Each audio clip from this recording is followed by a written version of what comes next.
Fala, galera, tudo bom, pessoal? Como é que vocês estão? Gente, então dando prosseguimento aos nossos conteúdos, tá? Quero trazer para vocês agora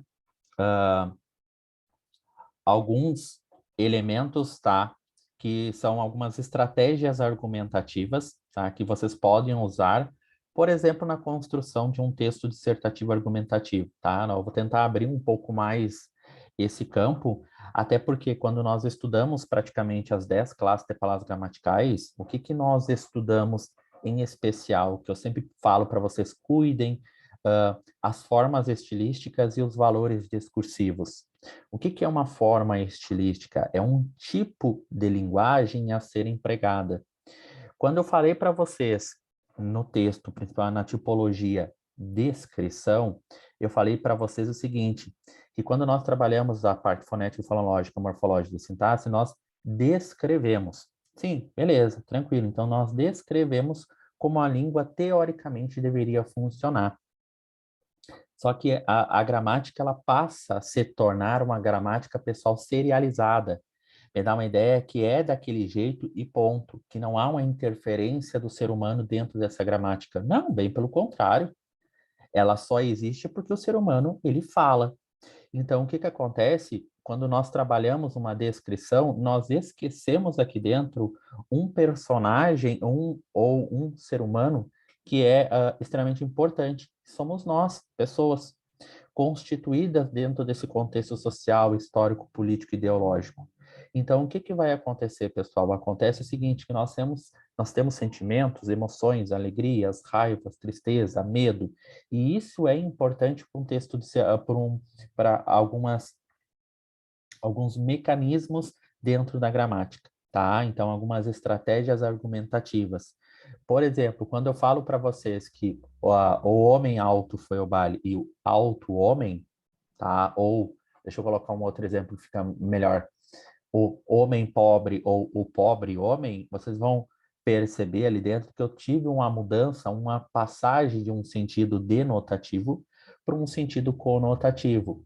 Quando eu falo, por exemplo, no WhatsApp, a cerveja está gelada, né? Que eu faço agora aqui dentro, coloco gelada, esse A, agora eu estendo ele aqui dentro. O que que acontece, pessoal, em relação a essa leitura? Essa leitura ela passa a ser uma leitura um pouco diferente. Por que diferente? Porque justamente nesse exato momento, essa cerveja ela não está boa, ela está maravilhosamente, ela está suculenta, então aquele gelada, ele é um modalizador discursivo. Então, a depender do contexto, a depender da escrita, nós conseguimos perceber a intencionalidade de quem escreve o texto. A gente consegue revelar a real intenção de quem escreve um texto. E isso é extremamente importante em tempos atuais, né? Então, vocês percebem na leitura, por exemplo, de um jornal X, na leitura, por exemplo, de um jornal Y, da mesma matéria. Vocês vão perceber que a matéria, sim, ela é a mesma, o mesmo fato, o mesmo acontecimento, mas como ela chega até vocês, isso, pessoal, com toda certeza tem uma mudança drástica, uma mudança bem perceptível, tá? Então, por quê? Porque tem um ser humano que escreve. Esse ser humano, ele é assujeitado. Então, ele está dentro de um contexto social, dentro de um contexto político, dentro de um contexto histórico. Ele é um ser humano ideológico. E isso é extremamente importante para compreender esses processos que acontecem, tá? Então, é a mesma coisa, pessoal. Usa uma metáfora aqui dentro, que é uma metáfora a grosso modo, tá? Eu, por exemplo, pessoal, assisto MasterChef. Assisti, agora eu não estou assistindo mais, tá? O que que acontece, gente? Acontece o seguinte, que vamos pegar o exemplo do MasterChef, tá? Por que MasterChef, pessoal? Pensem comigo o seguinte, quando nós estamos a trabalhar, ou quando nós estamos a fazer um prato, né? O que que esses profissionais da área da gastronomia fazem? Então, a, a ideia aqui dentro é um conjunto harmônico de elementos, né, para que esse prato ele seja ao mesmo tempo saboroso, suculento, mas ao mesmo tempo, pessoal, comestível via olhar. Então, só no olhar já tem que aguçar as papilas degustativas, né? Então, tem todo um processo harmônico ali dentro que vai efetivamente acontecendo. E aqui não deixa de ser diferente. Então, a depender, pessoal, da intencionalidade daquela pessoa, a gente consegue perceber qual partido ele é, qual posicionamento ele tem em determinado assunto, né? Então é aí que entra um pouco aquelas discussões um pouco mais acaloradas, né? Então tem momentos que vocês percebem, né, que é melhor ficar quieto do que, do que propriamente discutir. É aí que entra talvez, pessoal, algumas das características que seria a resiliência, né? Coisa que, infelizmente, carece a população global. Pensar sempre também que aquele é um posicionamento ideológico, tá? Que aquelas palavras talvez não sejam as palavras dele, sim, porque a gente entra num princípio da anterioridade, sempre é um outro que fala antes de nós, e a gente pensa que aquelas palavras são nossas e não são, né? Então, nós carregamos, nós damos uma tonalidade, nós damos uma força a mais para essas palavras que já existem, que já circulam no mundo, né? Então, tem palavras em 1950 que elas eram faladas na época que hoje já não podem ser mais faladas, né? Outras palavras que são faladas hoje, elas tomam uma outra forma que não necessariamente a forma que eram destinadas anteriormente. Sim, porque as palavras, elas se movimentam ao longo desse contexto. Isso é algo muito natural, é muito salutar, tá? Às vezes, pessoal, eu não vou dizer que é saudável, porque a gente consegue entender que, a depender de determinadas situações, determinadas palavras, de determinados dizeres, as pessoas podem ter uma compreensão, podem ter uma interpretação um pouco mais equivocada, né? Então, é mesmo aquele caso que a gente abrir a boca para falar algo, ah, não, tu interpretou errado, não é isso que eu queria falar, né? E olha como nós somos seres realmente ali assujeitados dentro desse contexto, né? Então, a gente toma essas palavras como verdade, e às vezes elas não são. Então, o que que acontece, pessoal? Olhem dentro agora aqui, tá? Os elementos que eu quero que vocês cuidem. Então, as estratégias argumentativas são recursos, pessoal, discursivos que servem para fortalecer esse texto dissertativo argumentativo ali dentro, tá? Então, vocês vão perceber aqui que eu tenho quem? A modalização, ou seja, os modalizadores discursivos. Quem são os modalizadores discursivos, pessoal? Os modalizadores discursivos usados são os adjetivos, tá? Lá na parte dos adjetivos, quando vocês estudam as formas estilísticas, um dos casos das formas estilísticas é o acréscimo de um prefixo. Então, ela é super linda.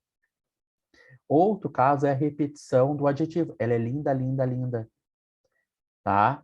Então, ou eu posso aqui dentro, pessoal, fazer um método de comparação. Ela é linda como uma princesa.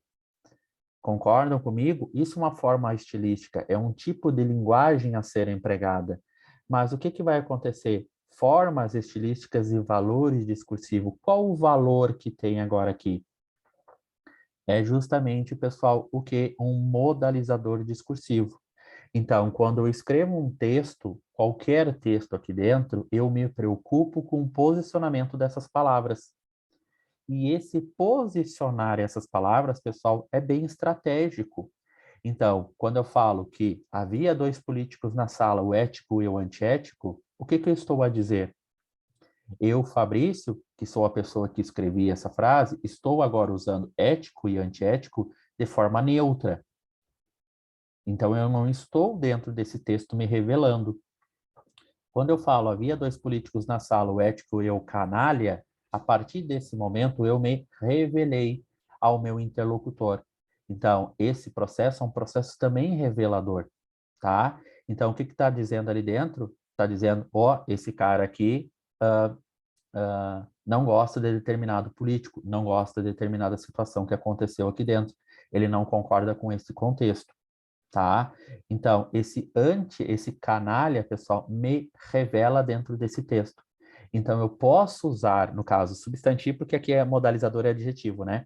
Eu posso usar esse substantivo de forma neutra, ou eu também posso usar esse substantivo de forma engajada. E o adjetivo também. O que que é esse modalizador? Esse modalizador aqui dentro, pessoal, não é uma verdade absoluta. Porque no momento que eu falo que a cerveja está gelada, eu, Fabrício, falei agora, posso falar, por exemplo, para o Ricardo. tá? Um nome fictício. E o Ricardo vem a tomar essa cerveja e diz, Fabrício, não gostei, não tá gelada não. O meu gosto é um gosto com a cerveja um pouco mais gelada. Então, esse modalizador nunca é uma verdade absoluta, não pode ser uma verdade absoluta. É a minha verdade que talvez seja a verdade desse terceiro ou não seja a verdade desse terceiro, tá? Isso, pessoal, é o modalizador, tá? Então, com a finalidade de evitar o desperdício, então olhem agora aqui, tá? Olhem agora aqui. Com a finalidade de evitar o desperdício, o que nos protegerá de futuros problemas é vital. Vital, tá? Por quê? O que que é vital, pessoal? Tem agora um verbo de ligação, então esse elemento aqui só pode ser um adjetivo. Tá, tudo bem. É vital, é vital. Eu poderia usar uma outra palavra aqui dentro? Poderia. Não, eu quis usar justamente essa palavra. Eu estou dizendo, pessoal, que isso é imprescindível, isso é inevitável, isso é vital. Isso tem que acontecer, não tem outra discussão. Tem que acontecer desse jeito. É vital, é importante, é necessário que você faça um trabalho voltado à construção de uma política pública eficiente. Então, aqui percebe-se o que, pessoal? Percebe-se um modalizador discursivo, tá? Então, porque vai expressar aqui a opinião, um ponto de vista do autor, isto é, poderia ter escrito qualquer outra palavra que não vital, mas ele optou por escrever vital. Então, aqui tem uma revelação do autor. Tranquilo? Foi? Exemplificação, pessoal, aí agora mais para texto dissertativo argumentativo, fato e exemplo, né? Nada mais é que apresentar um fato ou um cenário que confirma uma tese, tá? Então, certos comportamentos humanos não podem ser tolerados e, por isso, precisam ser constantemente relembrados, para que não se repitam como o massacre dos judeus pelos nazistas. Então, fazendo agora um fato com um exemplo da Segunda Guerra Mundial, que foi, infelizmente, pessoal, um marco negro, né, da humanidade. Então, falando humanidade como seres humanos, infelizmente, né? Então, isso é uma coisa abominável, tá? Então, a gente tem que cuidar. Enumeração, pessoal, então, é fazer uma lista específica, tá? Bem tranquilo essa parte aqui dentro. O Brasil, se quiser deixar de ser um país em desenvolvimento e se tornar um país desenvolvido, precisará urgentemente de algumas mudanças. 2 pontos, então vem um aposto praticamente enumerativo. Investimento em educação, investimento em saúde, investimento em segurança, investimento em saneamento básico, investimento em emprego e etc. Tá? Tranquilo? Fato histórico, agora para nós aqui dentro, vai trazer algum fato, algum acontecimento do passado. Então, tendenciosamente, a religião, principalmente a católica, sempre esteve envolvida com a política. No golpe militar de 64, a igreja esteve ao lado dos militares, tá?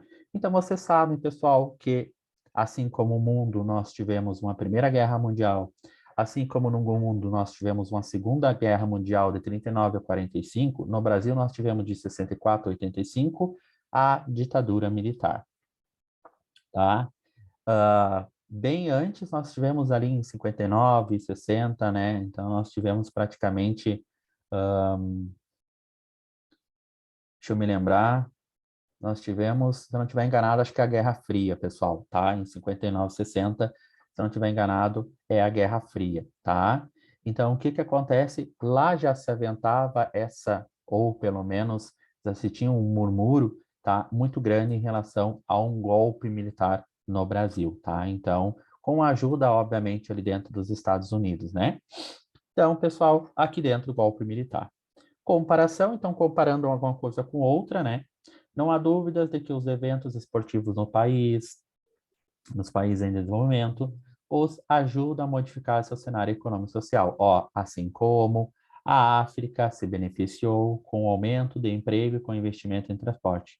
O mesmo ocorrerá no Brasil. Bom, esse aqui é um exemplo qualquer, né, gente, dando uma ideia de comparação, mas vocês já perceberam que por mais que os investimentos sejam feitos para alguma Copa, para algum cenário em que muitos atletas de alta performance venham a se hospedar no Brasil, você sabe que depois, pessoal, praticamente os estádios, as casas, os lugares não têm a destinação necessária que deveriam ter, né? Então a gente vê isso muito, muito, muito, tá? Outra, pessoal, contraposição. Então, segundo uma enquete realizada pela BVA para o vespertino Le Parisien, 58% dos franceses são favoráveis ao casamento homossexual, ante 63. 50% entre eles não são contrários à adoção homoparental, ante 56 no ano passado, fazendo uma contraposição aqui dentro, tá? Próximo, pessoal, a ideia de causa e efeito, tá? Extremamente importante também aqui dentro, tá? Praticamente é uma que eu gosto, tá? Então, como todos os outros, o preconceito homofóbico é cultural, pois não se nasce com ele, tá? Então, com toda certeza, né? Todos os seres humanos aqui dentro, pessoal, tá? Nasce sem qualquer tipo de preconceito. Isso vão adquirindo ao longo da sua construção como ser humano, como humano na essência, né? E não se escolhe ser homossexual nem é heterossexual, tá? Então, tu não nasce com gene aqui dentro, né? Então, XYZ, tudo bem, mas XYH ou XYBC, não é isso que funciona, tá? Dados estatísticos, pessoal, geralmente é que as pessoas usam, gente, em textos dissertativo argumentativo, mais dados históricos, ou as falas de um terceiro, tá? Então, coloca uma citação de um terceiro, então uma citação direta, e sai a desenvolver o texto nessa citação direta. Então, usa uma citação direta como base para isso. Então, dados estatísticos também é importante, só que cuidem, pessoal, já peguei textos, tá? Dissertativos argumentativos em que os dados estatísticos estavam errados, tá? Então, vocês cuidem, dado estatístico errado, aqui dentro, pessoal, vocês estão cometendo não sei se entraria no Código Penal, tá? Mas, na verdade, é uma mentira, né? Vocês estão colocando dados estatísticos que não existem. E dados estatísticos que não existem, pessoal, não condizem com a realidade. Então, cuidem. Vocês, se não sabem o dado estatístico, não me coloquem, tá? Porque queira ou não queira, vocês estão dando uma informação errada dentro desse texto. Gente, é zero, tá? É zero, pessoal. Dado estatístico errado aqui dentro, tu já está fazendo algo aqui que já ultrapassa um texto dissertativo argumentativo, tá? Aí entra como tu, como ser humano constituído dentro desse contexto social, tá? Aí já não tem, aí já não é uma coisa mais nem de texto dissertativo argumentativo, é uma questão de índole tua como ser humano, tá? Então, o Vox Populi fez recentemente uma pesquisa de âmbito nacional. Deu o esperado, 48% entrevistados, 80% desses, então, 28% das respostas, 6% e 5%, tá? Tranquilo, gente? Foi conseguir entender aqui dentro, pessoal? Facilzinho? Fácil?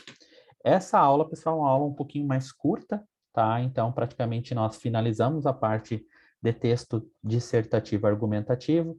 Lembrando, pessoal, que vocês viram aqui dentro praticamente os conceitos básicos do que é interpretação e compreensão. Vocês viram aqui dentro os operadores argumentativos, que eu vou dizer para vocês, estudem com um pouquinho mais de ênfase, tá? Claro, depois, evidentemente, tem que ir lá para as 10 classes de palavras gramaticais, né, gente? Ver isso na prática lá, né? Então, ver dentro dos exemplos, né? Outra coisa, pessoal, pressupostos e subentendidos, extremamente importante para vocês entenderem um texto dissertativo argumentativo. E o tipo textual aqui dentro, dissertativo argumentativo, não expositivo, tanto é verdade que eu nem trago dentro do livro, tá? Eu trago esses tipos barra gêneros, vocês verificam ali dentro que depois eu vou abrindo, tá? Os gêneros, vou explicando quais os gêneros que estão presentes, esses tipos textuais, e depois essas estratégias argumentativas, tá? Mas é para quem vai realmente tecer algum ou a escrever um texto dissertativo argumentativo para o Exame Nacional do Ensino Médio, tá? O que eu quero de vocês, pessoal? Eu quero de vocês justamente a leitura um pouquinho mais acurada desses elementos que eu citei para vocês ali dentro, tá? Se vocês tiverem dúvida, gente, em relação a alguma coisa ou outra, pessoal, entre em contato que eu prontamente atendo vocês, tá? Tranquilo, gente? Acompanhe, pessoal, sempre, sempre, sempre o Instagram, então, professor Fabrício Schmidt. Acompanhe, pessoal, a página do Facebook, professor Fabrício Schmidt. E acompanhe, pessoal, também a página no YouTube, tá? Então, é extremamente importante para que eu consiga desenvolver mais e mais materiais didáticos para vocês, tá? Então, pessoal, a partir desse exato momento aqui, tá? Eu vou fazer um recorte e vou trabalhar com algumas questões também relacionadas aqui a resoluções de questões, tá? De bancas diversas para que vocês realmente possam ter esses conceitos um pouco mais aflorados. Então, sair de uma teoria e ir relativamente para uma prática, tá? Então, paulatinamente para uma prática. Tranquilo, gente? Foi. Meu muito obrigado, pessoal. Até a próxima.